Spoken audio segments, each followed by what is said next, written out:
Well, it is an equal honor for me to be here today and in your lovely city, although the weather's been a bit nippy today, a bit chilly. I am going to talk, I don't know, for a long time, I think by my standards, but I'm following your professor's instructions for a couple of hours. So if you all stay attentive and awake for 2 hours, I think you deserve a round of applause, because American students probably wouldn't do that. Okay, so I'm going to talk to you about digital and data curation and what the slight difference is between the two of those. And let's see where we go. So thank you to Sam for inviting me, and for your university for supporting my trip here. And thank you all for being here attending.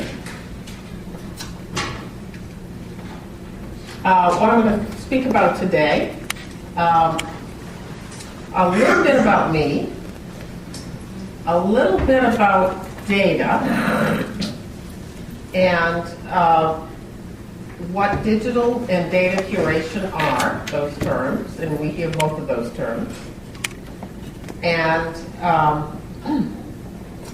data curation models, kind of a graphic of the data curation process, and then why digital and data curation are important, and major curation challenges, what lies ahead, and particularly how you might be involved in that as professionals once you graduate, and what's going on at my school and kind of continuing education and data science in general. Data curation. Okay, so here I am. I think Sam covered most of this. I'm a fellow of the Society of American Archivists. I was SAA president 2010 to 2011. That's our professional organization for archivists in the U.S. And I have directed numerous grant projects. So lots of federal funding for grant projects. More importantly, my babies, Nick. This was from a few years ago, but he's almost 13 now. And his sister, never separated from the moment of birth, Nora. My babes. Okay, so what are data? Right, so how many people here are studying databases? Anybody in a database class? You all in database classes? Right, what else are you taking in that area? Titles of courses.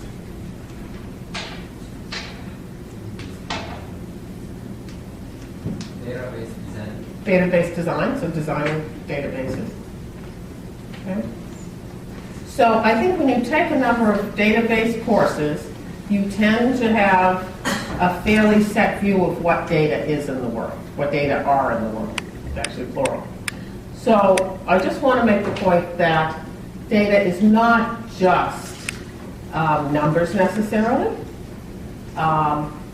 It's not just in databases collected in a formal structure. It's not just scientific data. It comes in a wide variety of formats and forms. The DCC is the Digital Curation Center. It is in Edinburgh, Scotland, and it's kind of the I think premier center of knowledge about digital curation in the world, probably.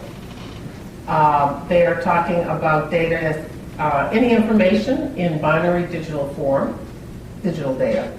Databases are structured collections of records or data stored in a computer system, but not all data is found in databases, right? There's a lot of data out in the world. Okay, simple digital objects are discrete digital items such as text files, images, and complex objects are made by combining other, perhaps simple or complex objects. The National Science Foundation. Have you all heard of the National Science Foundation in the U.S.? part of the US government. It's a big funder. So if you're a scientist in a university, you will frequently try to get money from the National Science Foundation. Their definition of data: any and all complex data entries from observations, experiments, simulations, models, higher order assembly, along with associated documentation needed to describe and interpret the data. That's their definition of data. So it can be anything from something from someone doing a social science survey where they're counting people, they're counting responses, they're counting a score of 1, 2, 3, 4, and that is captured in a survey response form, to data coming from sensors in space or under the ocean. All of that's data. Data can also be in the humanities and the arts. Okay, UNESCO's guidelines for preservation of digital heritage includes electronic publications, organizational and personal records, data sets, learning objects, software, so on and so forth.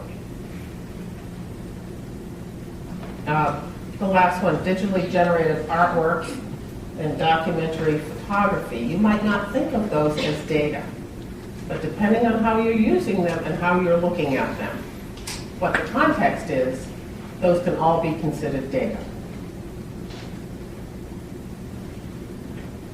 Okay, for a while we made a big distinction between born digital and digitized data, digitized content. So born digital materials originally created on a computer could have an equivalent, an analog equivalent. You could print something out, but it began life as a digital object. And digitized materials are the result of a digitization process. However, once they're digital, the issues and curation around those objects is the same. So it doesn't matter. Data collections. And I believe this may be from National Science Foundation. Their notion of different types of data collections. There are research collections that are gathered by lab or research project. And then there are community collections, such as a genome database that is used within a particular field, a community. And then reference collections that kind of extend beyond that, where people in a lot of fields may actually use these, that they're very standardized collections.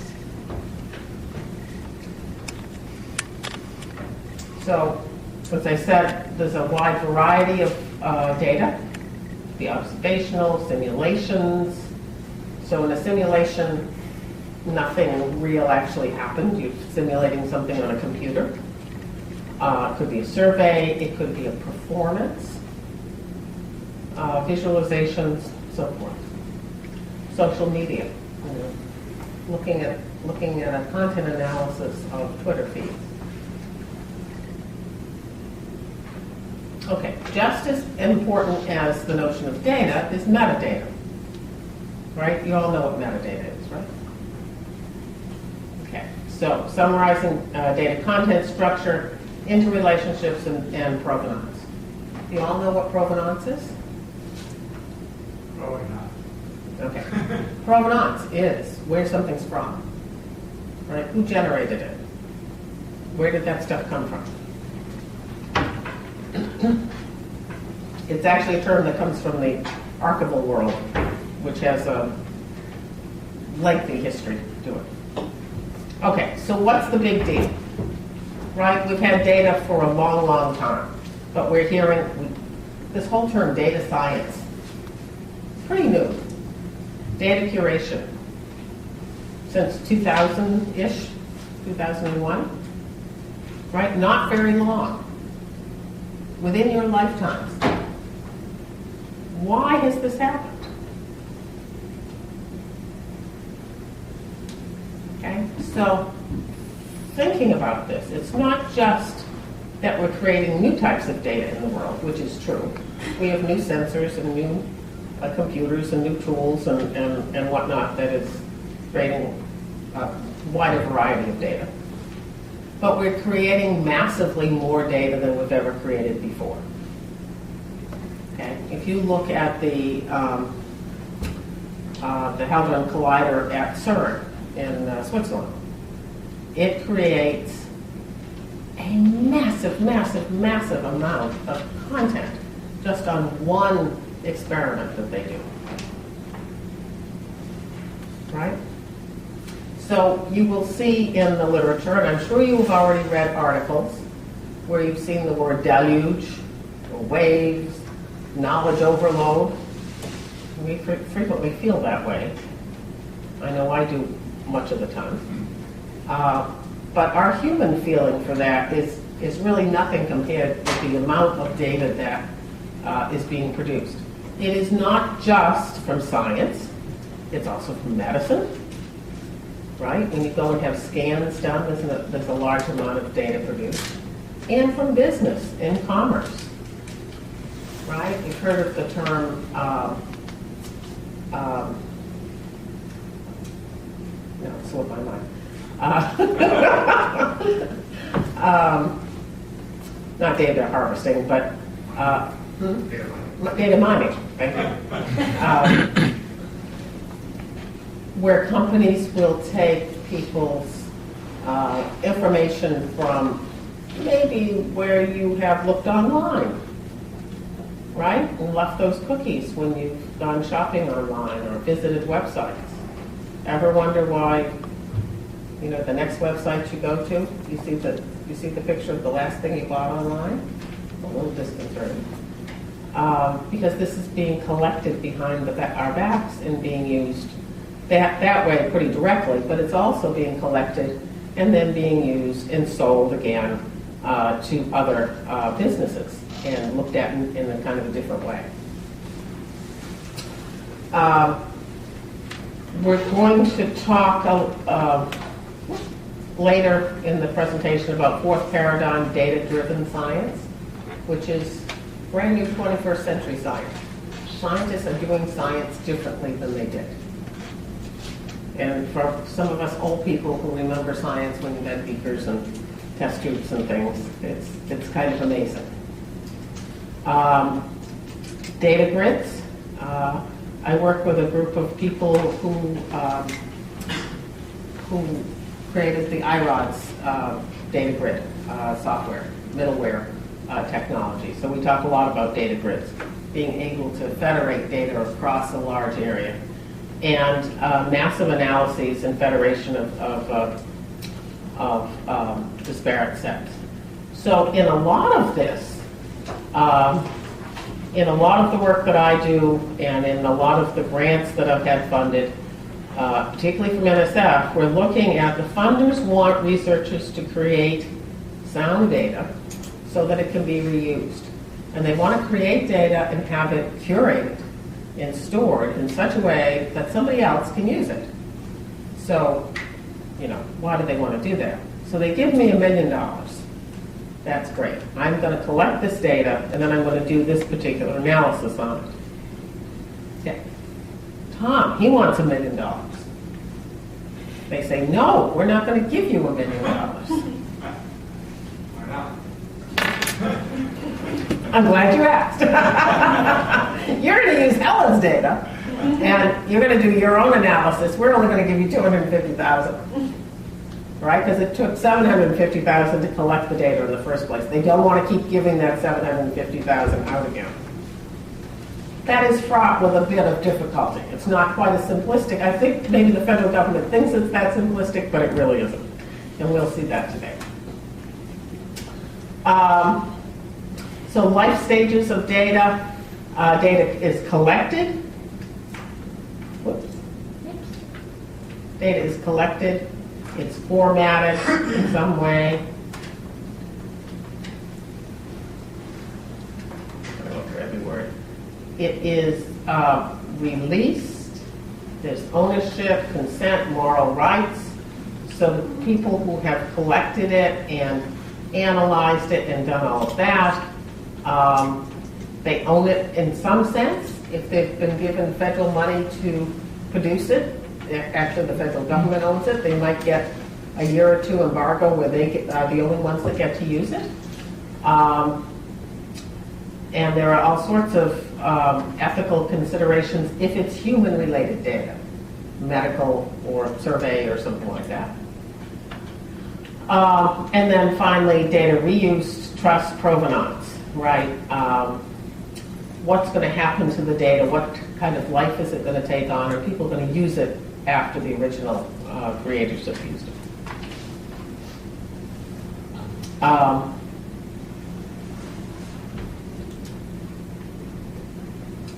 So let me just read through this little quote from Carlson and Anderson. Across all of case studies, they looked at a number of creation projects creating data. Across all case studies, it was clear that this disconnection required not only visualizing data in intelligible forms, but more importantly, making explicit their context of production and setting up appropriate systems of quality checks and assessments. How do you get people to trust your data? That's a big question out there. People are not going to reuse your data if they don't trust it. Right? One of my doctoral students is working on this very question: why people use go to an archive and use data, a data archive, and what leads them to trust the data, and what conversely leads them not to trust the data.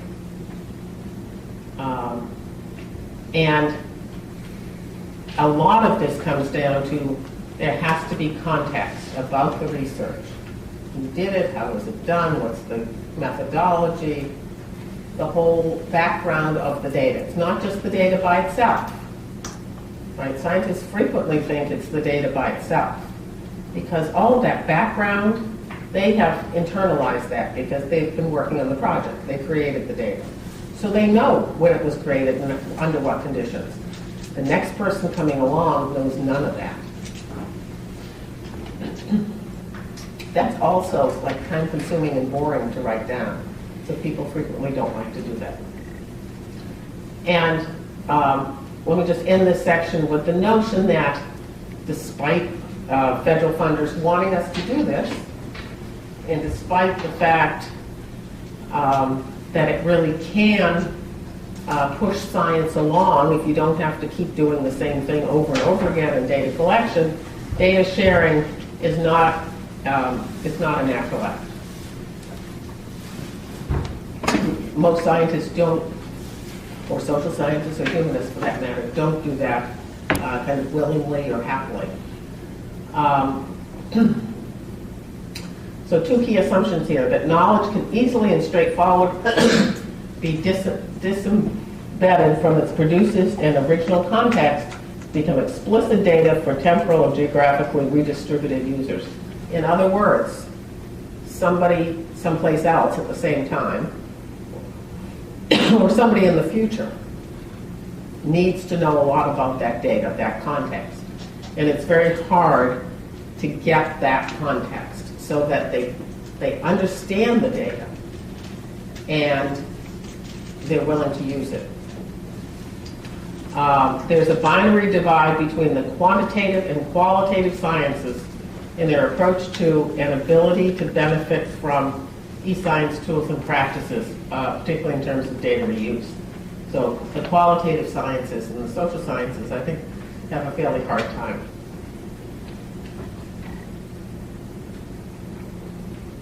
Okay, any questions on that? We're going to see a video in a little bit that's going to explain and kind of illustrate those points.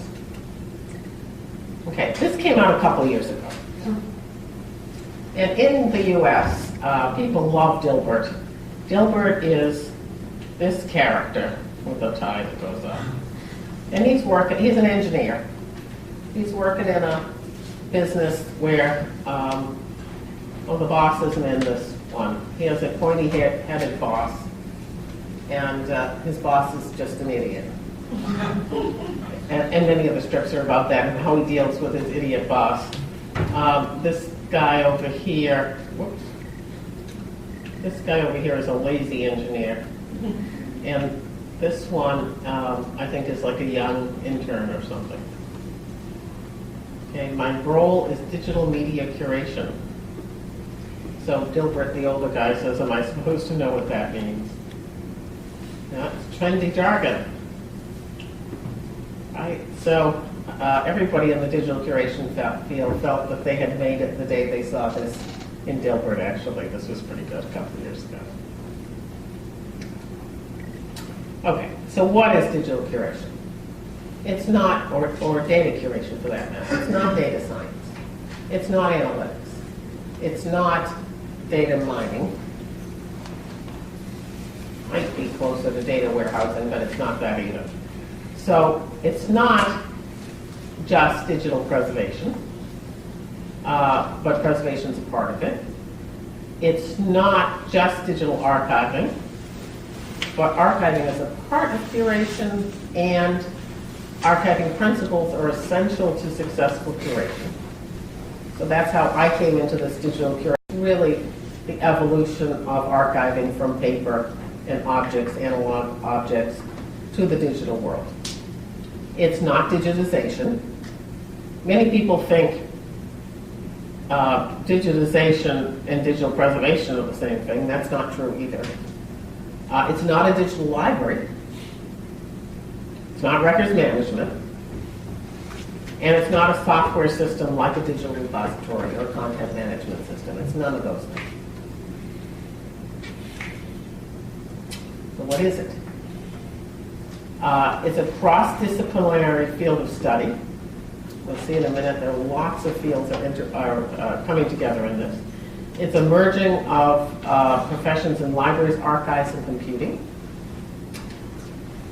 And some others as well. Those are probably the primary ones. It's a long-term commitment to the ongoing maintenance of digital content.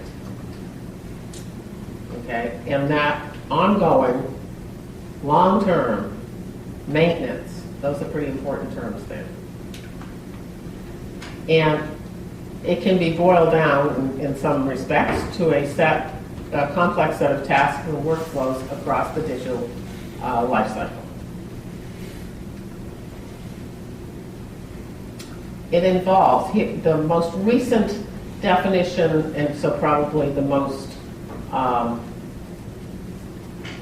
canonical in a sense, is from the Digital Curation Center, is digital curation involves maintaining and adding value to digital research data throughout its life cycle. Maintaining and adding value. Okay, maintaining the value it came in the door with, adding value through things like metadata, context,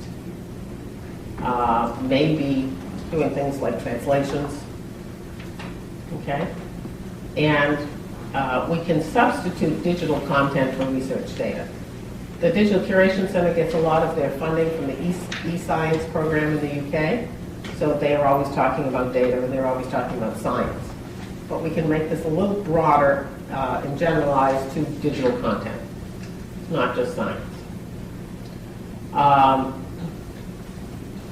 It was first used, according to Neil Beebery, in the UK. It was first used in 2001. So it's a really short length of time. It's 13 years. That's not very long in the length of a field of study, 13 years. It adds value, collection building, adding metadata, providing search mechanisms, something like that. It transfers physical curatorial practices, what archivists, what museum people, what librarians have done, to digital materials. So you can't do the same things, but you can do the same types of things in a different way. And of course, to do that, you need to have the computing knowledge as well. It needs to be blended in. So you need to have people coming from the computer fields that perhaps have no real curation background, and you need to have people with curation background and sensitivities working with computing. that's been a bit of a challenge because it's kind of two audiences. In the UK, it became, in Europe, it's become associated with e-science, although a lot of the beginning support came from cultural heritage.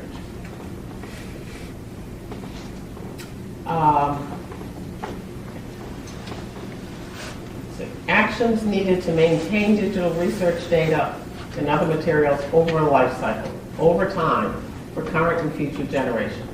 So we're getting all of these definitions are using the word life cycle. Okay, preserve for future use. Future users must be able to open, perform, and understand the data. Okay, a few years ago, UNC was all excited they had a bit farm to save people's bits. So you could give them content, you could give them data, and they would keep it. They're going to keep it for, I don't know, 10 years, 20 years, whatever. And I looked at the fellow who was going to do this, and I said, well, if I give you a Word file, Word.3 file, or whatever it was at that point, am I going to be able to open that in 20 years? And he said, well, I don't know. You know, are you going to have any software that's going to be able to render that in 20 years? No, I'm just going to keep the bits alive for you. It's kind of like they're in suspended animation. That, I always think of that Robin Cook book, Coma, where they, on the cover, probably wasn't here, but they had people in suspended animation. You know, what good is that if you can't open the thing again and read the content of the file? Right? So you have to be able to not just preserve it, but you have to be able to perform it. It entails data lifecycle from standard setting, as in file formats, all the way through creation, active use, archiving, reuse, and ultimately the disposition of the data. It's preservation over time. It's a conversation with the past and the future in your digital content. Active management, not just keeping the boxes on the shelf, which you could have done in the print world, right? There has to actually be energy put into this equation. This is what we don't actually understand quite yet, how much that will cost over time, because we haven't had enough experience to come up with those cost models over years. So much of the digital curation workflow involves working with the data creators, the scientists, the social scientists, the researchers, the bankers, whoever, and the data users. And technology is actually a relatively small part of this. From 2005, Chris Rusbridge, who was the head of the DCC, said the foundation of the DCC reflects the belief in the long-term stewardship of data and that this involves many stakeholders. The notion that there's many stakeholders in this digital information value chain makes the problem a little more complex. Anytime people get into the equation, it makes a problem more complex because everybody has some sort of role in this. And Beth Yankel at the University of Michigan, a couple of years after that, said that digital curation is the active involvement of information professionals. So here's the professional definition. In the management, including preservation of data for future use. So you see the same ideas over and over again. Okay, life cycle continuum management, active involvement over time of the creators and the curators, appraisal and selection of materials. I haven't seen that one. What did you do? What did you do?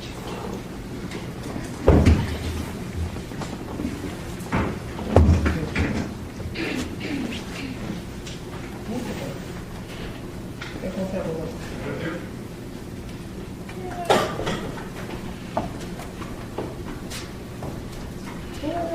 There's my little keyboard going. Where's the keyboard? I got it. No? Yes. Yeah. Perfect. I hit something too hard. Development of provision of access and ensuring preservability, usability, and access. Okay, so the definition I like the best out of all of this, because everybody's kind of put in their 2 cents, right? You'd think we'd settle down and actually have one definition pretty soon. Is the one that's the most recent, just this past year from the, from the University of Toronto, their Digital Curation Institute, is this one at the bottom. Digital curation is the active involvement in the management, including the preservation of digital resources for future use. Right? It's not just research data. It's not just trusted data. Yankel talked about trusted data, but there's a lot of variables around trusted data. Why would we just care about trusted data? And it's not just for information professionals. Everyone has to have some hand in this. And if the content creators aren't involved, if it's just the information professionals, this will never get done.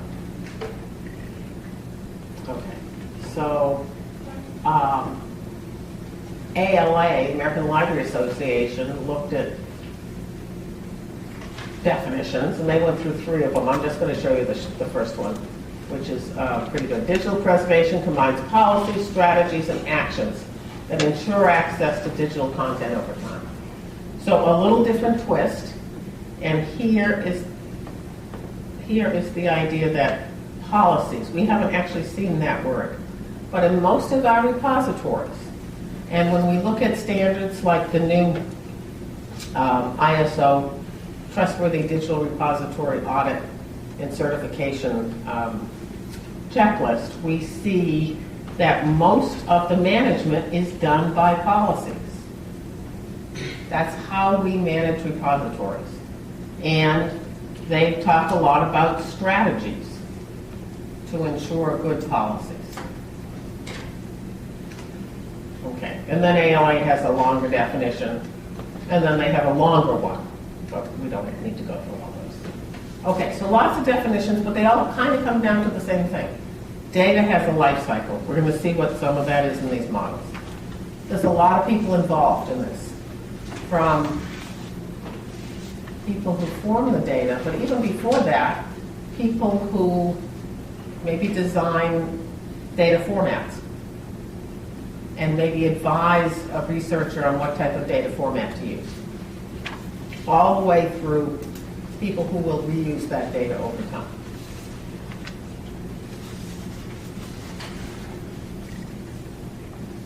Okay, life cycle models.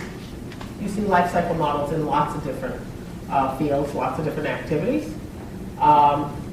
It's a visual way to depict a flow, relationships, transition of major events in a system. They tend to be path dependent. So you start here and you go through your model. Lots of them are circular or linear models.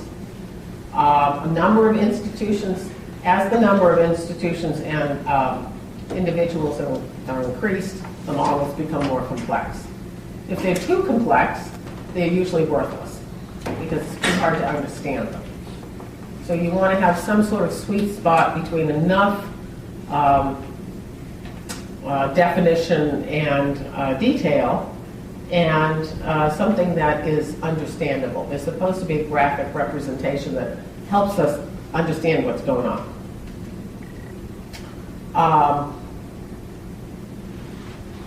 Interestingly, the time constraints of data life cycles tend to be shorter and more people are involved. So from people who have studied a variety of different data life cycles that appear in different projects and different environments, this is one from the, I think this probably originally, yes it did, from the University of Michigan's ICPSR social science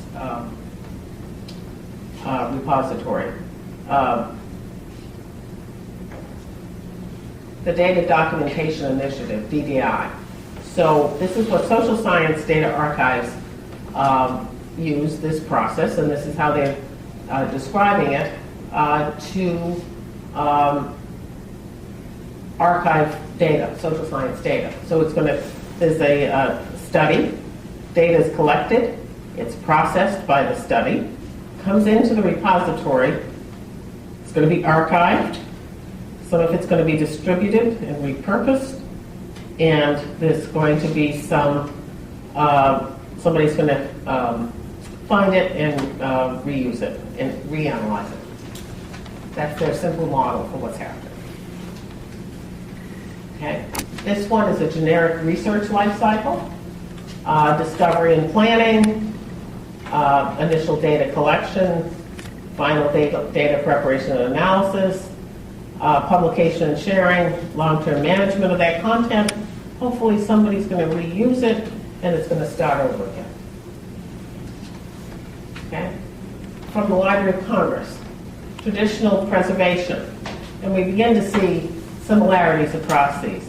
There's creating, distributing,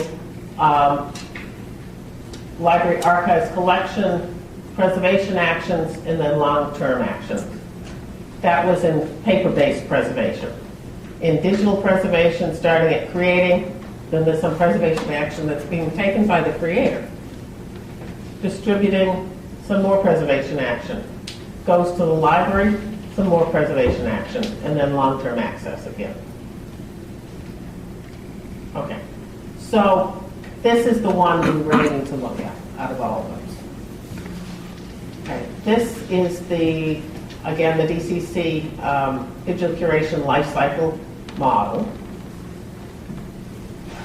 There are actually others of these, but I think that's all more or less reinventing the wheel. This one captures most of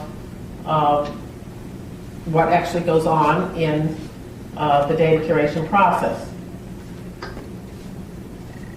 I don't know how clear it is for you to read from back there. There's a lot going on in the model. It's a little complex, actually. And I think you have to look at this several times before you get all of the stuff that's going on in here. I know I did. There's data in the center, data, digital objects, or databases. That's the focus of what we're dealing with. And then description and representation information, metadata, is created for that, either by the content creator or by the repository, the curator. At the same time, there's preservation planning for your repository that's going on. There's community watch and participation, so that you're working in a repository, you know what all the new cool things are and what you should be doing. There's preserving and curating going on all of the time.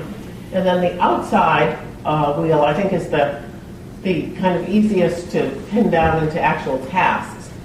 From the point of the conceptualization of the data, it's created, it is received by the repository, it's appraised, and selected for ingest into that repository or not, disposed of. If it's selected, it's ingested. There's some sort of preservation action. Maybe metadata is attached to it. Maybe it's changed from a Word file to a PDF. Something happens that's a preservation action. It's stored along with the content that you produce for it. It's used by somebody. Hopefully there's some transformation during that use process and a derivative product comes around. Okay, so that's all of the stuff that happens to data in its life cycle.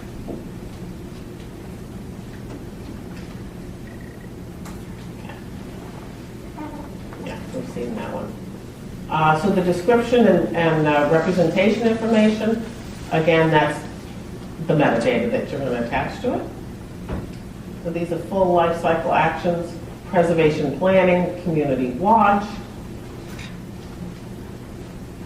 looking particularly for standards, tools, suitable software, new workflows, new products,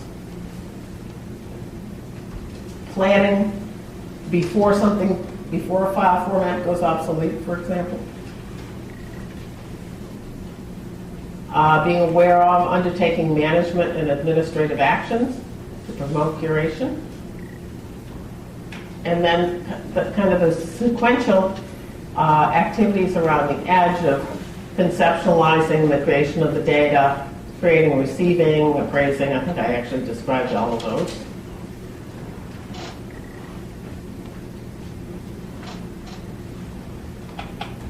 And that transformation could be somebody's derivative product that they've created anew, or you could be creating in the repository a derivative product. Occasionally we dispose, we reappraise.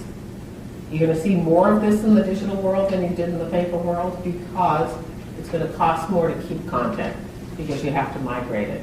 So at that point you'll decide, should I do that? Should I spend that money or not? Okay. So that model kind of drives all of the things that go on in digital and data curation. So why is any of this important? You've just listened for 45 minutes to something that maybe isn't all that important. Who knows? It's only 45 minutes of your life, right? So I particularly like this book from Ross Harvey. He was most recently at Simmons College. Before that, he was at Glasgow. And before that, he was in his native Australia. And he is now retired and back to Australia. He talks about improving access to data. If we manage it, if we curate it, we'll be able to provide better access. We will improve the quality of the data. Part of that curation is perhaps cleaning the data, normalizing the data files, working with the data creator to produce better data, encouraging data sharing and reuse, protecting the data, more data citation. So that's really where the research is, right?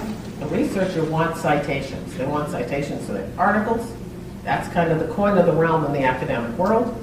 But the new thing now is to get citations to your data. If this is going to be published in a repository, we want somebody to cite that data. Public good obligations. If the federal government gave you money, then you're making this data available to somebody else because it's in the public sector, in the common good, and you're complying with your funding. So I said earlier, lots of streams of activity had come together related to digital curation. Okay, digital forensics, hardware and software interoperability, institutional and manuscript archives, social science data archives, librarianship, art museum, medical information, lawyers and auditors, all, really a wide variety of people you wouldn't think were really going to ever work together.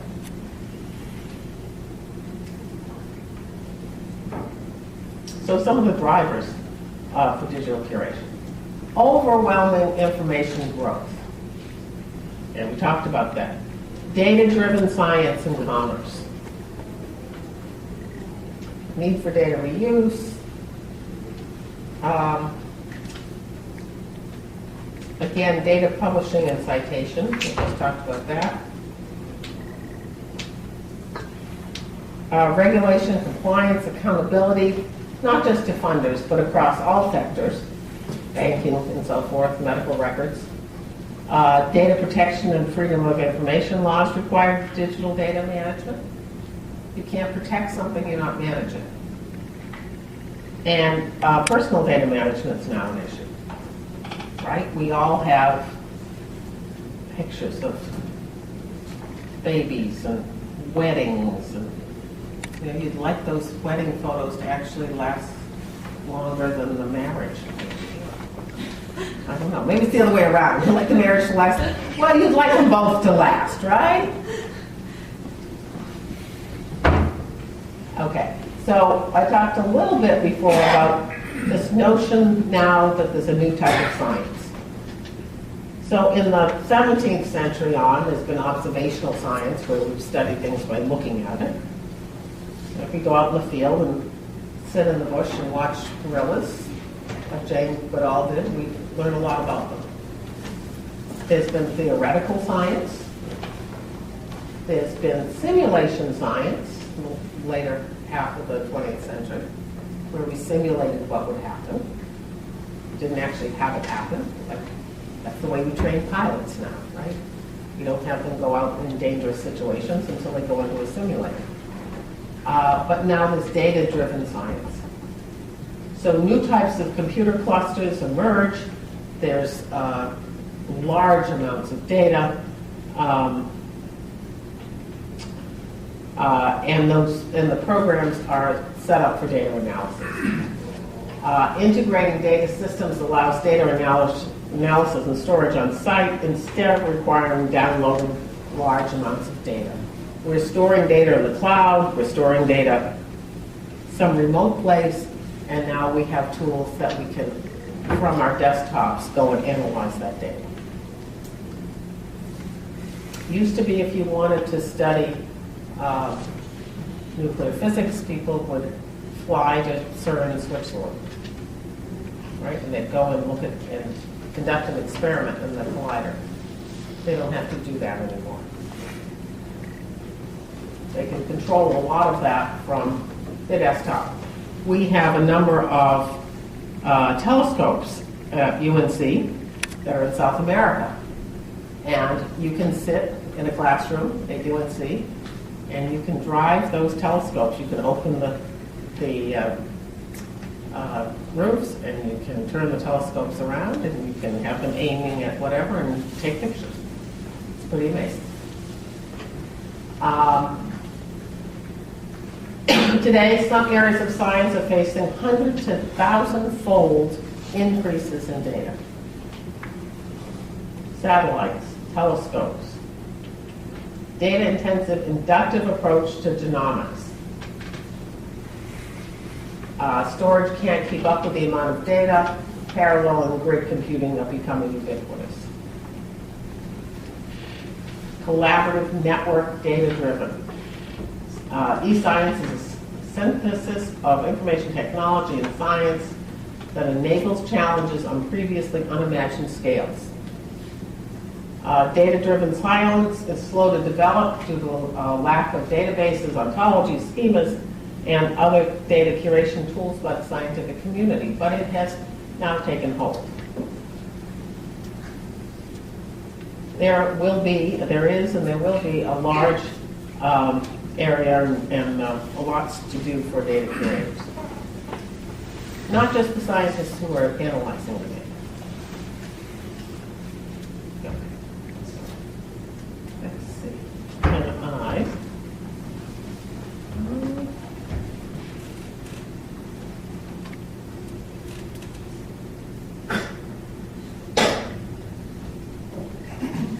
Do we have speakers?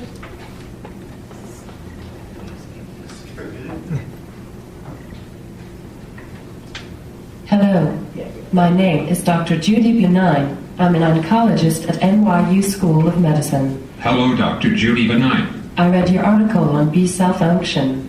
I think that I could use the data for my work on pancreatic cancer. I am not an oncologist. I know, but I think I could use the data for my work on pancreatic cancer. Do you have the data? Everything you need to know is in the article. No. What I need is the data.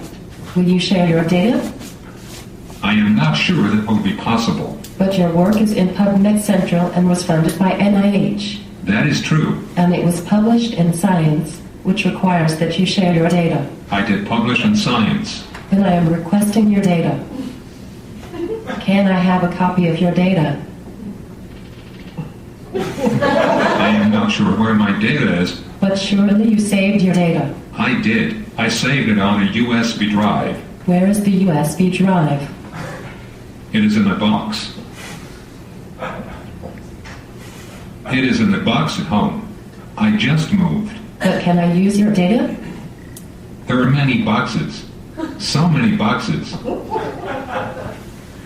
I forgot to label the boxes.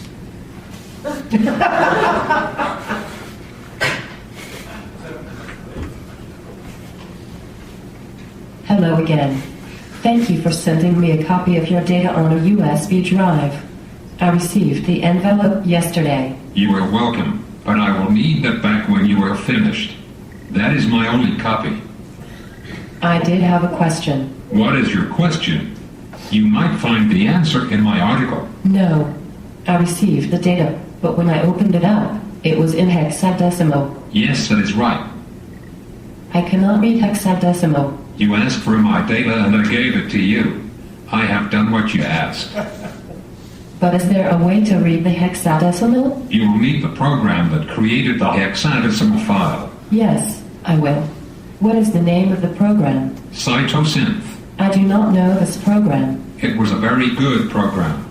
The company that made the program went bankrupt in 2007. Do you have a copy of the program? I do not use this program anymore because the company that made it went bankrupt.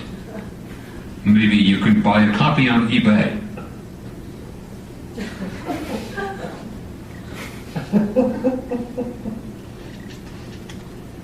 I have good news. You again. I talked to my colleague. She knew a person with a copy of the software. Then why do you need me? Everything you need to know about the data is in the article. I opened the data and I could not understand it. If you have the program, you will find it is clear. Well, I noticed that you called your data fields SAM. Is that an abbreviation? Yes, it is an abbreviation of my co-author's name. His name is Samuel Lee. We call him Sam. I see. And what is the content of the field called SAM1? Ah, yes. SAM1 is the level of CXCR4 expression. And what is the content of the field called SAM2? That is logical if you think about it. What is the content of the field called SAM2? I don't remember. What about SAM3? Is there a guide to the data anywhere? Yes, of course. It is the article that is published in Science. The article does not tell me what the field names mean. Is there any record of what these field names mean? Yes. My co-author knows what the content of SAM2 is and SAM3. And SAM4. Can I talk to your co-author? I'm not sure. I would very much like to talk to your co-author. Well, he was a graduate student. He went back to China 2 years ago. Can I have his contact information? He is in China. His name is Sam Lee.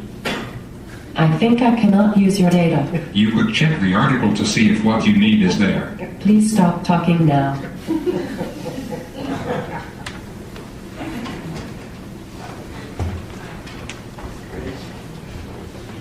So that may seem silly, but, you know something? It reflects the reality. It's very realistic. Very realistic. So the little brown bear did his science, right? He wrote his article. It's cited in his article. He collected data. There are data fields in his database. He has no idea what those are today. Even he couldn't reuse the data if he wanted to. So it's not just giving it to somebody else. So if you want to do a longitudinal study, right? He didn't label them. There wasn't like a real name. And there's no guidebook, right? There's no code book to explain what those fields are. So there's no context. Right? So these are really the big problems. They're all human-centered problems around this, right? It's not so much the technology as we might think. Okay, so the challenges to data curation and reuse. It takes a lot of work. He was going to have to, when he conducted that study, write a code book. What were those fields? What did they mean? What were the range of values, data values? What did the data values mean? What were the outliers? All of those questions that you would see in the methodology. Those have to be recorded, right? So if we're working on it in the moment, we kind of know what those are. And we can kind of do our science maybe without doing that. Obviously, he wrote a paper, he got it published in a very prestigious journal, so he was able to do that. Was it all honest? Who knows, right? But can his study ever be replicated? No. Even he can't replicate the study. He couldn't replicate it. He couldn't do it again in the future in the same way, so he could compare it again. Because he doesn't have that contextual metadata. And it's not just tags and terms of what the content was about, it was actually understanding that process. Okay, so for many people, they don't want to take on what seems like extra work. It's not extra work, it's part of that process. But because we can actually do the science or the humanities or whatever it is without doing that documentation, we don't tend to do it. We see this in the software field. People write software, good, bad, or indifferent. They write the software. What about the documentation that goes along with the software? Well, that's a boring task to do. We really don't want to do that. Right? We see this over and over again. So that video really captures the attitude toward reuse perfectly. We really don't want other people to reuse it.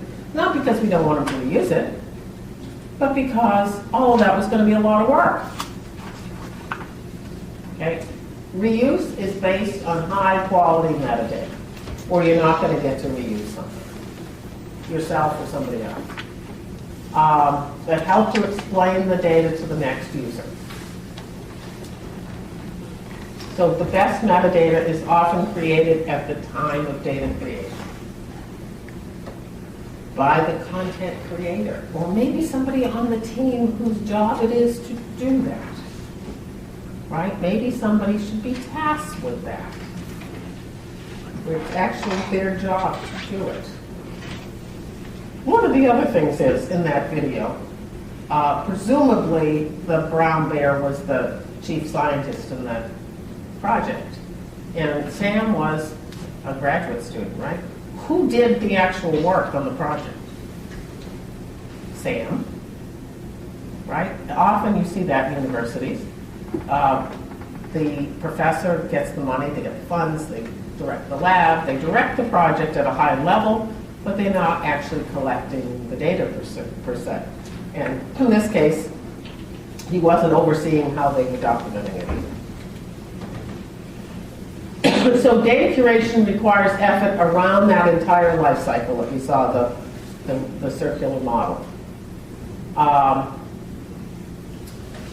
You need to start curation as early as possible in the life cycle, right? There has to be some communication with the content creator.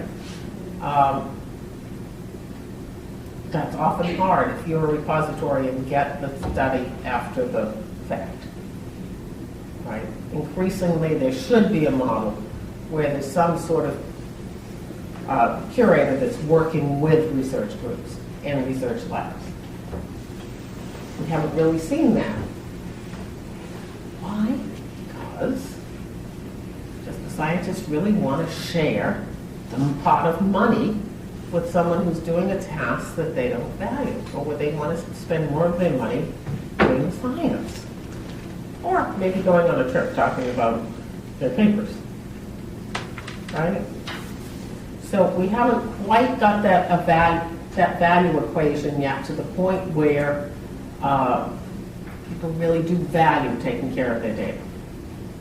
And that probably falls to us to do some of that education. Data curation relies on standards and sound policies. Like electronic records, preserved data should remain authentic, what it was when it came in, reliable, trustworthy, it's like Boy Scouts, have integrity, and be usable.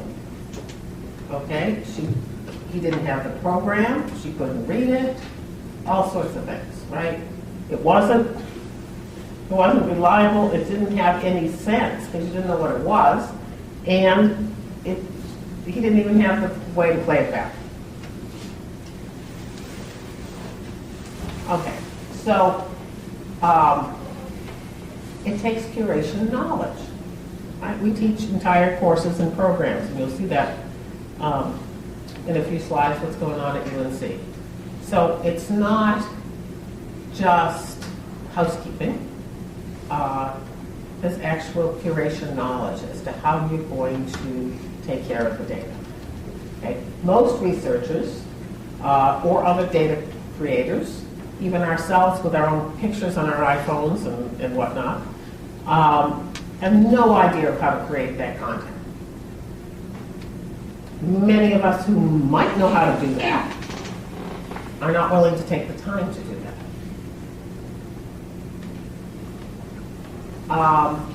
There's a great need for data curators, as content creators don't know how, won't have the time, and don't have strong incentives.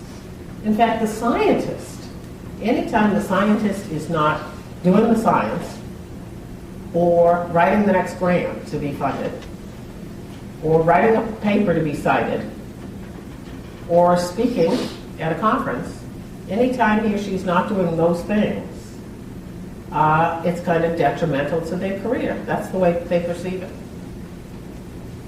Right? They're losing money, they're losing chance for promotion. They're doing something they don't think has a value. Not a matter of being lazy. The cost-benefit equation isn't right for most data creators to do this. We need to have somebody whose job it is to take care of this content. So Ross Harvey in the digital curation book talks about threats to digital continuity. In addition to the,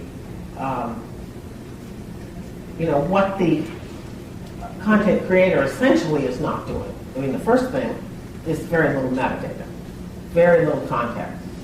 But then there are other things like he only had a copy on a USB drive, and then he gave it to her. He didn't make a copy, right? So I don't think anyone would be that silly, but so the fragility, bit rot, accidental file overwriting. People often think about malicious changes and deletions. I'd say 85% of digital loss is benign. It's benign neglect. Short life of media formats. Right? Some of these were around before you were born. I've got a lot of them. Short life of hardware, software. You know, when you go through each version of a disk, from the big ones to the little ones to the jazz drives, what happened to them? Some of them made nice posters. Right? What if they weren't labeled? Were all of mine labeled? No, most of my stuff was on the hard drive and was on a network, right? There's no storage device that's really a long-term preservation device. Right? Thumb drive's great for passing a file to somebody else. That's what it is. It's not a long-term storage device. You could make a second copy or something, you go to conferences and you get these things instead of a proceedings because it's cheaper. They don't printing a real book, right? They're giving you a little fun drive, which is great because you've got too much stuff in your luggage and you really can't take a 10-pound book in your luggage anyway. But what happens when you get home? Well, first they collect dust in the bottom of my purse. Then at some point they come out, or at the bottom of the suitcase. And then at some point they come out, and maybe if I'm really good in cleaning up, they go into this bag where all the other little drives that I have no idea what's on them are in this little bag. Right? They're kind of silly little things if you're thinking of them as some sort of repository, because they're not that. They're not archival. Okay, So, other threats. There may not be money, facilities, or trained staff to curate data. I'm going to keep saying it over and over again. The trained staff is really the thing. In my life, the one thing I have observed is that if there is not somebody who is assigned to do something specifically, and even if they are assigned to do it, but they have 100 other things, and they don't think it's in the first 90, it's going to fall to the bottom of the list and no one's going to do it. It has to be your job. If you think back, probably before your lifetime, if I think back to when I started at UNC 25 years ago, they hired me as a child, by the way. We used to have secretaries, right? Secretaries, everything was paper. Secretaries would, it's not exactly true, but it was more true. Secretaries would take your paper and they would put it in a folder. They would put a label on it. That label is metadata, right? And then they would file it. And then if you needed it again, they would find it. And you know why they did that? Because it was their job. And they were paid to do that. Since the computer has come along, it's now our job to do that. So I have this is the way people think, I have my real job, and then I have this crappy housework taking care of all of this stuff. Well, I'm not going to do that, right? You know, or I have the best of intentions, but I never get to doing that. That's why we're in a mess, because no one's actually assigned to do these things. So, knowledgeable data curators, right? Folks whose articles we read and are just figuring data curation out. Again, it's only 13 years since the first use of the word data curation or digital curation. So how can we expect others to actually know how to do this? No one's trained anybody. So little kids, 3 or 2, learn how to use computers. Do they learn how to manage their data? Do they learn how to do that in elementary school, K-12 school, public school, whatever you call it? Not in the U.S. They learn how to use the software, they learn how to create data, they don't learn how to manage it. Do they in college? I don't think so. Data curation workflows are just being developed, and data curators are lobbying for funds and grants and mandates and all of these things. So it really has not gone out of the professional sphere yet. And I don't think we can expect it to go too far out. Okay. For many people and organizations, the expense of preservation may not seem justifiable. This one I just talked about, if it's not somebody's job. In the job description, but little reward, that's not going to get done. And so there's a great need to create people who will go off and be data curators, digital curators, data archivists, digital archivists, whatever the title is, a range of titles now.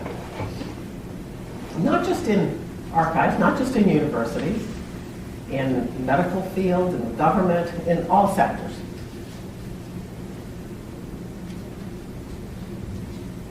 So, more problems. Technology's a moving target. It takes a while to figure out workflows, and then things change. There are new technologies, new tools. Curation technologies are being developed.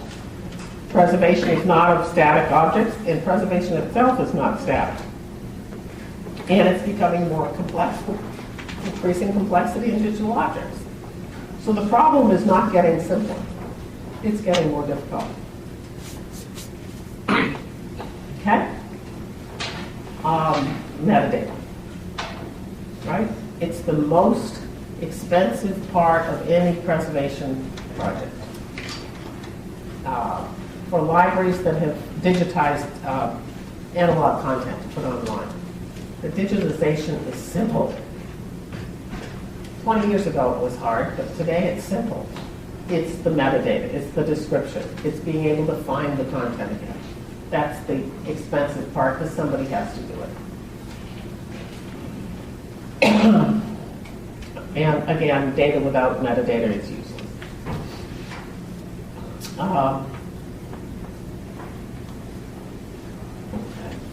Long-term preservation, you might not capture significant properties if you're changing the formats or something over time. You have to be careful of that.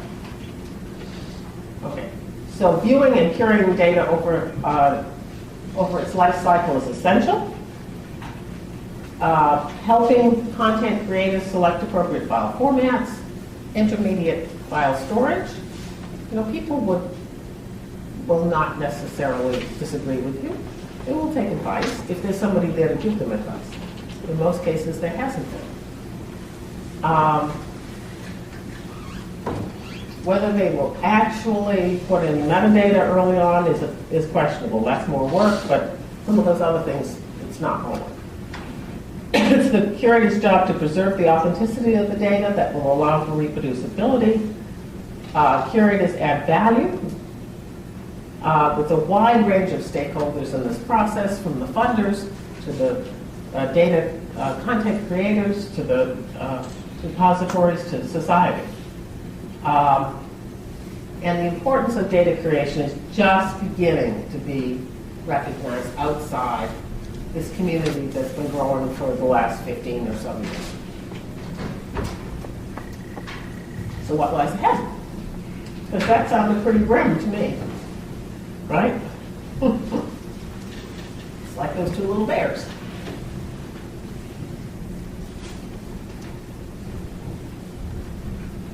So we need people to do some engineering. And I got some of that's going to be what you're going to end up doing. Building tools and workflows, not just the tools, but the whole workflows for content creators. So not just a tool that stands over here while the scientist over here is doing whatever his or her analysis is in content creation, but some tool that's integrated into the scientist's existing or new tools as they come up, right? So working with the various disciplines. It has to be easy, it has to be obvious, and it has to be apparent. So if there's some sort of workflow where something pops up and says, all right, what are you going to name this? Okay, which file format would you like to use? We recommend blah. Well, you know, if you've got that on your screen, you might say, well, sure, why not? Right? But it has to kind of stare somebody in the face, be part of their existing workflow, so it just seems natural. And if you can work in capturing some metadata in that process, where little things pop up and say, okay, what are you going to call this? And where are you going to store this? We say the network. Don't stick it on a thumb drive like an idiot. Right? Presumably, you would say something a little nicer than that, but something like that. Then building tools and workflows for digital curators. So the professionals who are trained and understand the issues. Right? We're starting to see these. We're starting to see some that are in open source software. One of my colleagues, Callie, has gotten a great deal of money from the Mellon Foundation to build BitCurator. And BitCurator is a digital forensics workflow. And he teaches people how to deal with content, how to take it off of disks without changing it, and all sorts of things. So we're starting to see these. There's really not much in the way of a market thus far. There should be. Commercial market, and where there is a commercial market for some of these things, like Ex Libris Preservica, they're expensive. So the open source thing and the projects and the community projects are actually quite useful. So education about digital and data curation. Again, it's not just creating a database, it's not just analyzing, it's not just visualizing data, right? It's not doing all of those things. But everybody has content they want to keep. Those wedding photos and whatnot. Probably not married yet, but you will be, and you'll want to keep those photos. There's an enormous need for lifelong education. for the people, not for the public in general, but also for all of those information professionals, the librarians and the archivists in libraries and archives today. Many, most know next to nothing about digital things. They are waiting for you all to graduate. Trust me, I have a lot of students that come to UNC and archives who really want to, fondle documents. I call them my document fondlers. And I say, well, you get to do some of that, but you're going to be hired for your computer skills. And good thing, because you'll make more money doing that. There's a little bit of a, I want to do that, but they usually go on in that area. I have had people cry in my office. Yes, indeed, I have. So instruction for individuals in the public, for school children. Why don't we teach kids how to manage their content? Of course, we don't teach them how to manage their money and manage many other things either, right? Why don't we do that? Then we probably wouldn't have to do it when they're in college because they'd already know. Right? So, and then you get the people, like graduate students, who are working on projects. Well, they should know, because they're the ones that are going to do it. Right? Professors and faculty should know something about it. They're going to do it. And workers in all sectors. It's not just academics.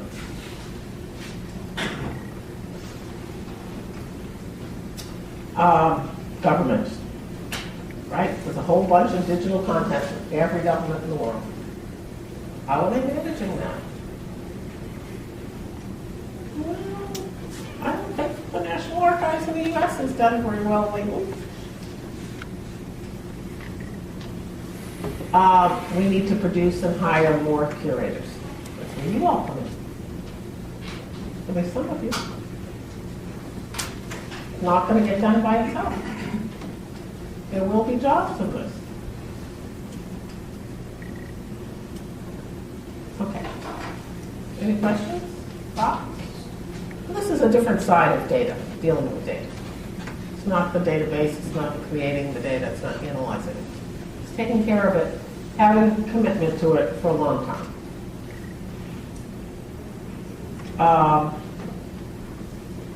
Let's see. So, we have started to build a lot of tools and workflows. Many libraries, at least in the US, and I think this is true in Europe as well, at least I know that, the people in the staffs just really don't understand a lot of this. They don't want to do it. Not aware of the options. There's never been such a need for continuing education for library, archive, and IT staff. Right? So the IT staff needs some of the curation perspective, and the library and archive folks need to understand something about digital things. And when you're looking at that, it really breaks down, like the person doing it, the manager, and the administrator who's providing funds. If the head of the library or the head of the archive or the art museum or whatever it is doesn't understand why any of this is important, he or she is not going to provide money for it. So there has to be some level of education to all of those audiences. A lot of stuff to read.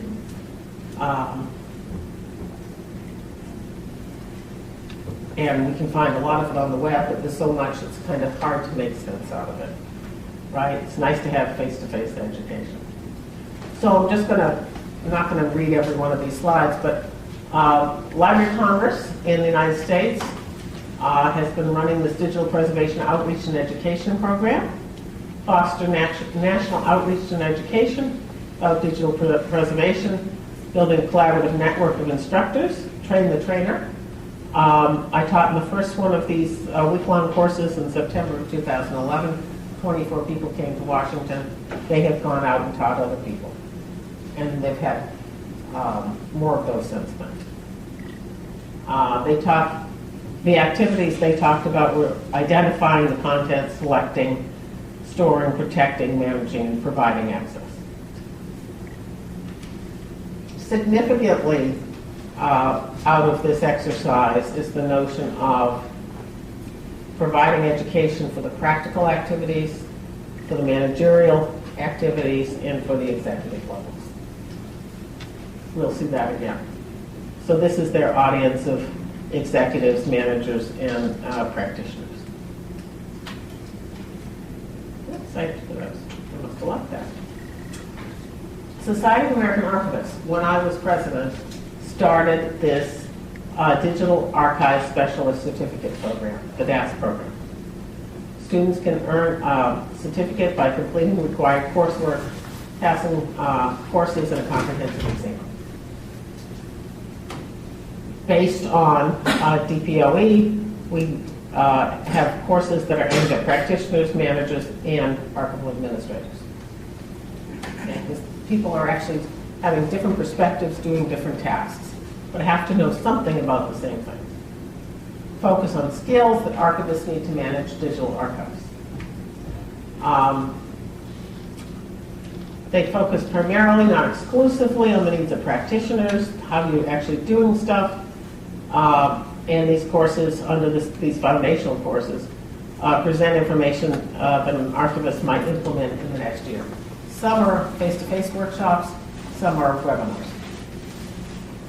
Tactical and strategic courses focus on skills that archivists need to make significant changes in their organization, mostly at the level of managers, and what archivists might need in the next 5 years. Tools and services focus on what they need to do their work, practical courses, and what you could implement immediately. So Cal's digital forensics class fits into this one. And finally, transformational courses. I teach a sustainability of digital curation concepts that fits into this category. Focuses on skills that will change their work lives dramatically, needs of administrators, and present information might use over the next 5 to 10 years. Now, I'm not sure everything fits squarely into those boxes, but that was our plan at least. And they have, I don't know, how many people? I think 600 people working on a certificate, which is just amazing. When I gave my presidential address, I told people they needed to be digital and made the case and ranted on about that. And afterwards, I was in the ladies' room and I overheard 2 women talking, and one said, "Well, what are you going to in the next session?" And one said, "Well, I was going to the Civil War, but I think I better go to the digital one now." So had some impact on the speech. At least somebody went to something.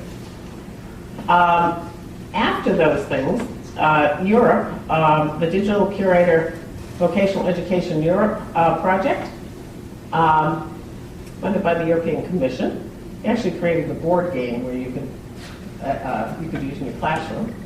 Again, practitioners, managers, administrators. It was built on my project at UNC, DigSeeker, Library of Congress, and DAS. And they produced 3 of these lenses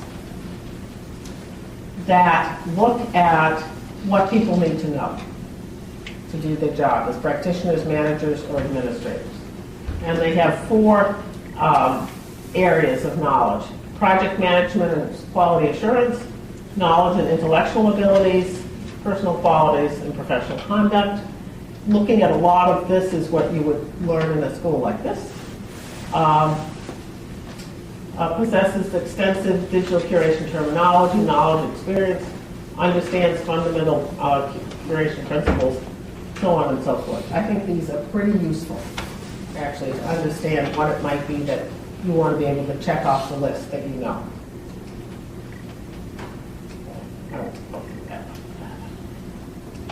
So, you want to go ahead? So a few of the projects that we've been involved with at Chapel Hill, myself and Cal, and some students, along with Neil Grenley from JISC and Joy Davison from the DCC. This was a project that produced online guides for small to medium-sized libraries and archives that had no clue as to what they were doing. I'm not going to go through every word, but we interviewed people, we had focus groups, we grounded our advice, guidance, in the experience of the people, institutions. We made getting started guides, too many words. We have common scenarios such as archiving websites, how do you go about that, building institutional repositories, caring for digitized collections. This was built in Drupal, which proved to be more problematic than it was probably worth, but without much support. It's hard to do these things without support. But we built this digital curation exchange that you can go to, and we use this with our DigSeeker workshops.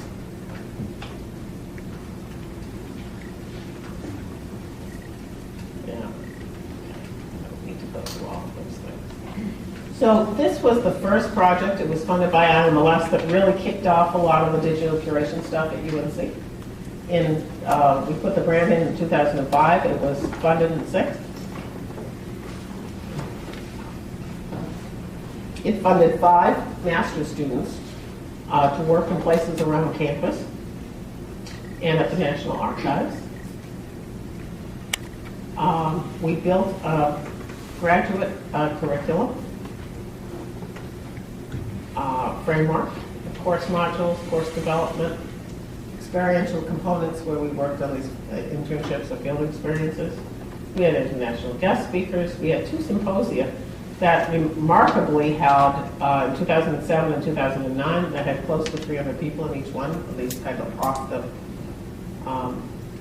one-off kind of things. And we are hosting iPress next November 2 through 6 in Chapel Hill. I think the most important thing out of this, beyond the conferences and all of that, was this matrix of digital curation knowledge and competence. So it's a tool to think about, plan for, identify, and organize materials in the curriculum, what we should be teaching and what you should be learning. And this has been used in DPOE, it's been used in DAS, and it's been used in the DigCurve, in Europe. So you can see there's an interconnection between all these projects.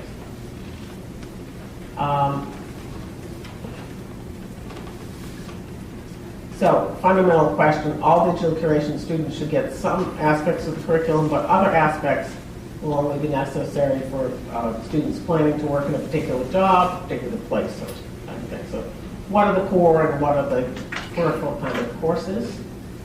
We had 6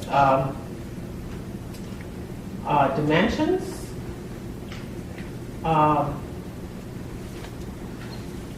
The most interesting one there is the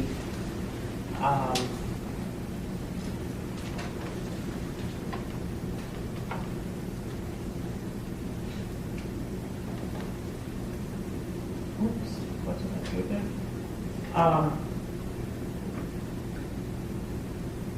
Function or skill. There it is. Function or skill.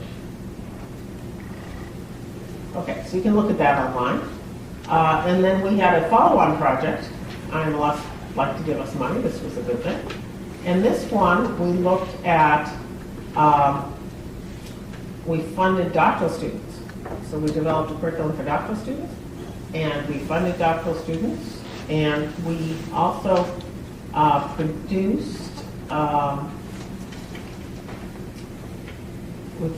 this DCE, which is the Drupal platform for the Getting Started Guide for the Digital Curation Gap project.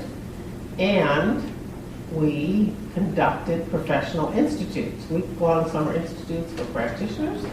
With a follow-up 6 months later, we have, I didn't change the dates in that one. The 7th will be held June 1st through 5th, 2015. So we were being supported by IMLS. We no longer are. We're floating this on its own bottom, so it's sustainable. We have about 30 people every. We've been doing it in May. We're going to do it in June. We did it for the Royal Library in Copenhagen in 2012, and we're going to go to the Library Archive of Canada in February of 15.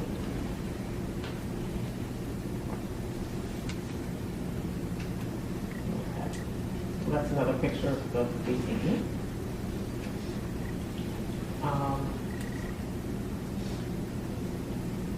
This is the updated slide. I should have removed the other one. So we do 3 different things here. Before the Institute, we send readings. We use the DCE. They send who they are and why they're coming and all of those things. We do a week in Chapel Hill, and then after this Institute, we follow the participants, keep in touch with them, better or worse, depending on how busy we are, and they come back again in January and report on their progress. So it's kind of holding people a little longer and developing a community among them. And these are some of the things that we have done. I think this is the list from last year. Detaching bits from physical media. Core professional principles, characterization of digital objects, file format robustness, user interface, server logs, strategies on what to find.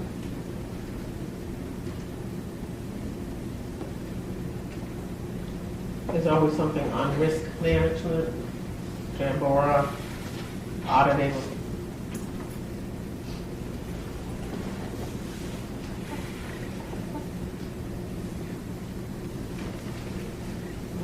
And then the day after that, oh, it's not 14, it's 15. I changed the slide this morning. We will have the 3rd or 4th Curate here, which is looking at tools, people who have tools, and curation tools, like Archive Navica or Zerbica. Those folks will come. And the next institute is next summer. That's our campus in April. When those trees are out. So, at least looking at continuing education, there's commonality across all of these efforts, but there is a notion of audience. There's a notion of audience, and that you can't provide the same content to different audiences very successfully. So programs have to be geared to experience, knowledge, and skill levels, also specific roles and responsibilities. There's no one-size-fits-all training program. So you folks are lucky because you're going to come out of this school with so much technical knowledge and be able to go out into the workforce. People out in the workforce, they're starving for this. And some of them are afraid of it too.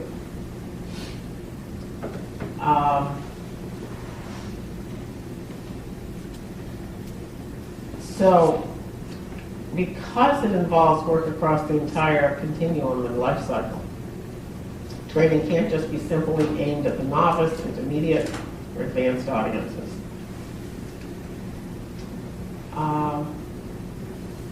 What else do I want to tell you?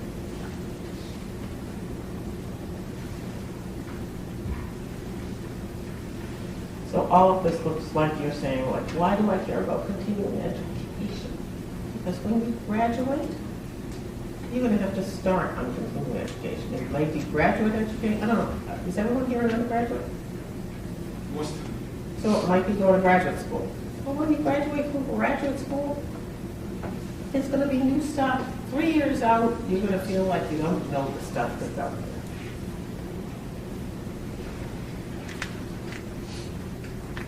there. Okay, so what we're doing at SILS. We have a bunch of stuff. Might want to come do your master's program. We have currently we have two Masters of Science in Library, or Masters of Science in Information Science, MSLS, MSIS. For either one of those, you can have a concentration in archives and records management. Those are 2-year, 48-hour programs. You can also have a 15-credit certificate in digital curation that you take while you're a master's student. If you are a master's student in SILS, you can double count 2 of those courses. So you need the 48 that you would need for your regular degree plus 9 more. We have some really good dual programs on campus. So one of the ones I like the best is the one with the School of Government. It's the Master's in Public Administration. And let me tell you, who needs more knowledge about information and data and managing data than people in government? We have had some really successful hires out of that program. People have gone to work at various levels in government. We also have some very successful programs with School of Public Health, all of the health kind of areas on campus. Because who needs to know more about information than people in health, right? Medical records and all of that stuff. So we're the perfect school to have a dual degree with on campus. We have one with art history, at NC State. We have a bunch of digital curation doctoral students. You are graduating this year, but maybe that number's going up. We now have a new postmaster's certificate in data curation. It is online. It's a 30-credit degree. It's a real degree. We have the Secret Professional Institute that we run every year, or maybe more than every year. And we are just, I'm leading the development of this Professional Science Master's in Digital Curation. This will be a 30 to 36 credit online master's degree that will not prepare you to be a librarian or an information scientist per se, but will train you to be somebody working with digital content, digital data or otherwise. And this would be a perfect degree for somebody, let's say in the sciences, who is tasked with dealing with data. That's their profession, right? So we expect when we get this out, it'll take probably a couple of years to actually go through all of the bureaucracy on campus. But when we get that done, I think we'll have a large audience for this. I think this will have less of an audience because it doesn't have the word master's in it. It's a certificate, which is unfortunate. But I think maybe some of the audience we thought would go to that will go to this one. Because people will earn a second or third master. A lot of our students already have a master's when they come to us. So we are always looking for new students. Candidates. Yeah. So that is all the voice and spit I have left. That's pretty good. 1 hour, 42 minutes. And everyone's still here and awake. So, Yeah, wide awake. questions? Uh-huh. I'm a junior and major in library and information science. Uh-huh. Nice to meet you. Nice to meet you. I think copyright issue is also very important because I think when the creator provides information to somebody for reuse, it can be an important problem. So does the creator have to study copyright or Does he have to study? Legal stuff. Excuse me? Legal stuff. Copyright Act. Yeah, in many cases, that's part of it, and we do have courses on that. Yeah, particularly in, well, not just the library side of this, but certainly the library side. Many projects have pretty complex legal documents drawn up as to who in the research team can use what data and who owns it and all of that stuff, yeah.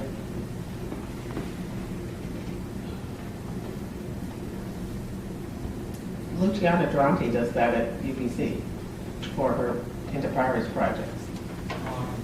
Yeah. Like, you talk about like, compliance in working for the data curation. So what kind of compliance do you mean? Kind of legal compliance? Well, yeah. So if you're a pharmaceutical company, right, those clinical trials have to be kept, right, and that data has to be preserved. If you're in the medical field, yeah, the medical records have to be kept, and HIPAA, they have to be protected as well as kept.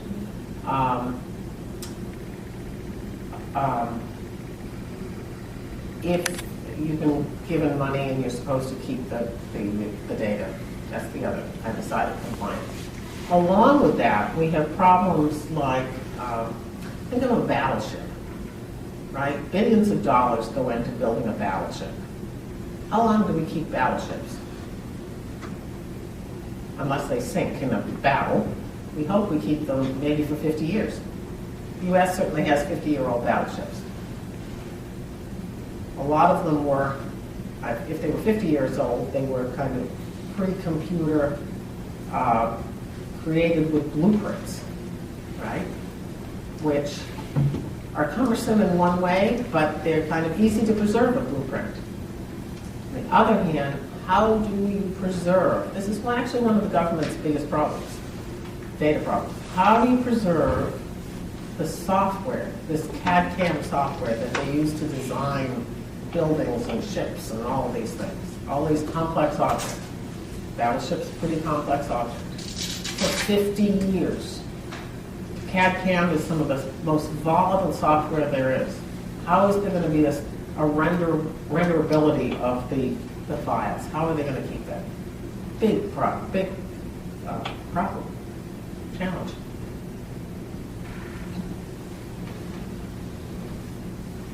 Because we would like to repair that ship sometime within the next 50 years. Right? Things like the space shuttle or the what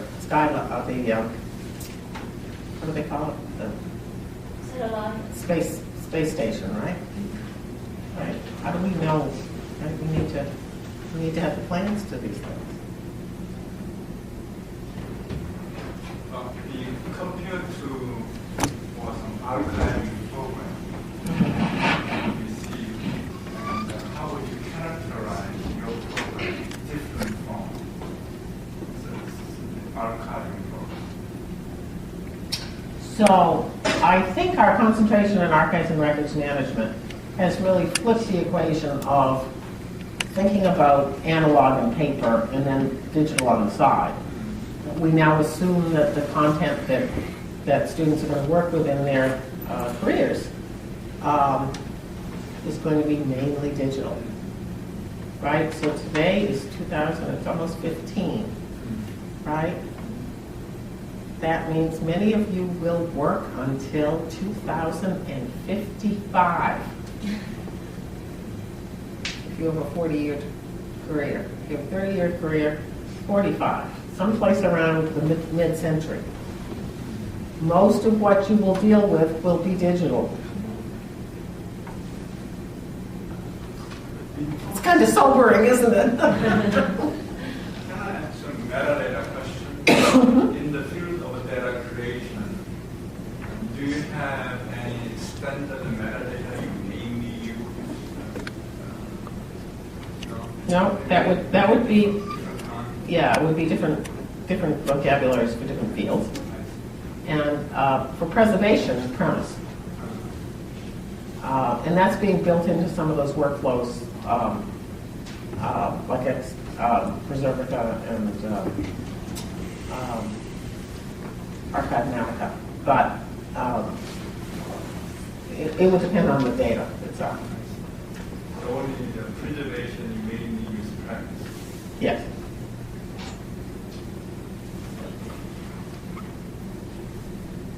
And that's taken a while to catch on, actually. Do you still use EAD?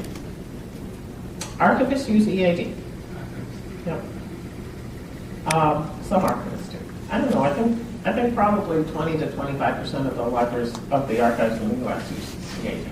Not as many as you might think.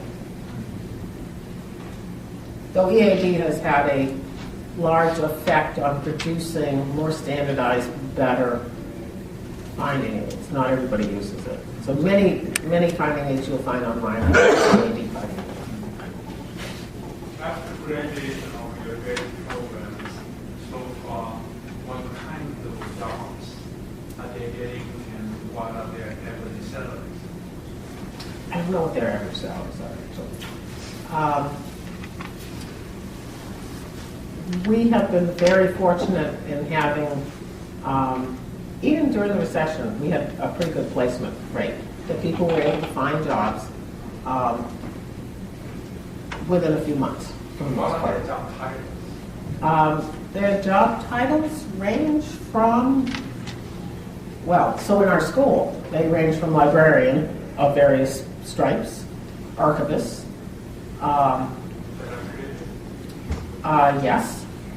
yes, all the way over to all sorts of IT positions.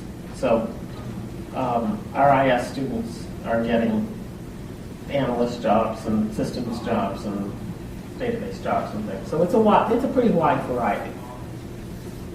And I don't know, I think our school, we have about 60% LS and 40% IS. I think that's what I saw most recently. So a wide variety of job types.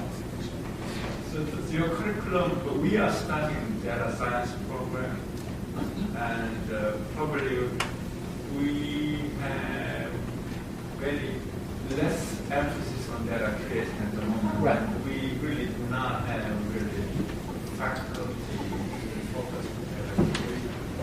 And do you have data science component in your program? So we actually, the computer science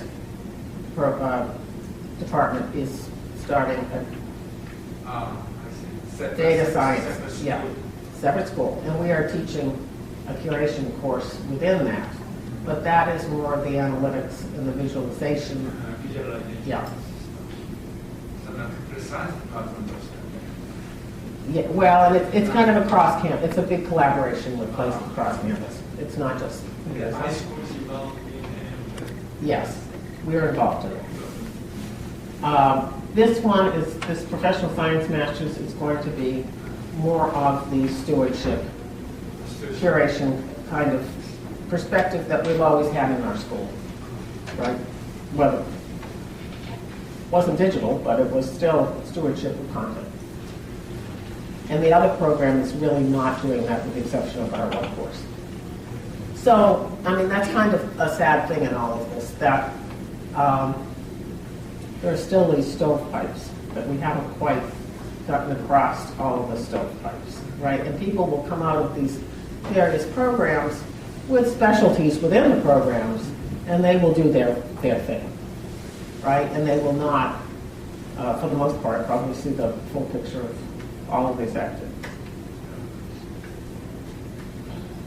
So this is really looking at the curation side. But there's lots of sides to data. Lots of jobs to play in that area. This one gets left out a lot. So this program has been how many years now? More than 10 years now, right? Which program? Your data creation program. So just about 10 years 10 years. in working through all of this stuff. Our postmasters is now, I think, in its second year. We've been doing the Institute since 2009, but we probably started about 2005 developing the concentration and How many full-time faculty are involved? so 3 primarily. And then you have several adjuncts. Yep. Yep, from the state archives and our own archive.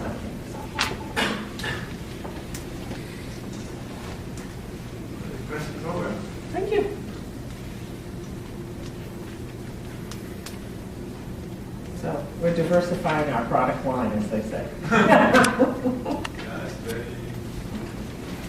very And we will have, good programs. yeah. We will have other professional finance masters in other things as well. And this will be the first one UNC will do online.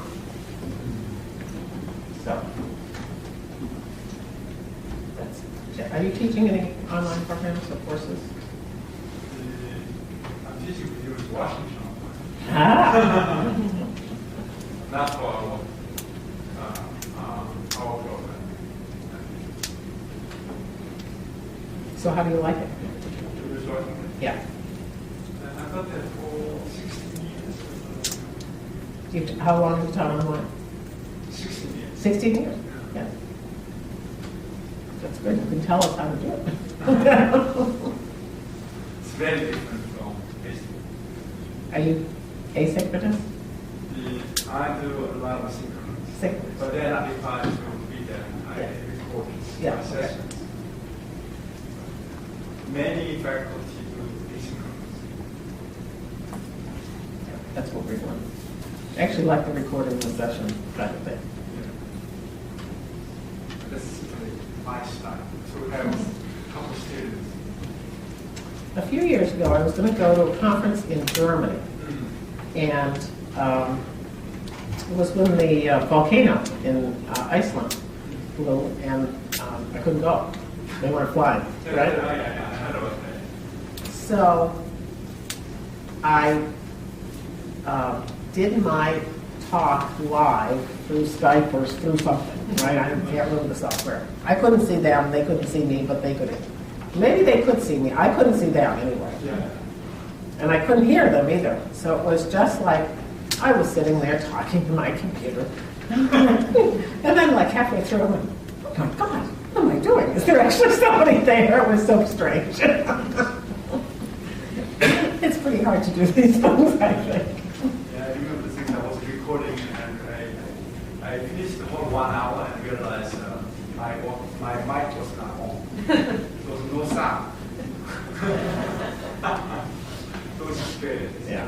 Very dangerous and asynchronous. Yeah. No response from the students. Well, better than. Oh, you were synchronous or asynchronous? I did on asynchronous. Anyways, yeah.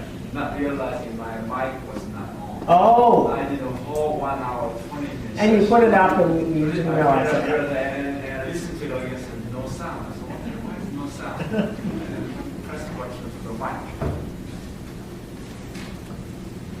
Yeah. Any other questions? Dr. Tibbo, this is a rare opportunity for you. But good luck in all your education.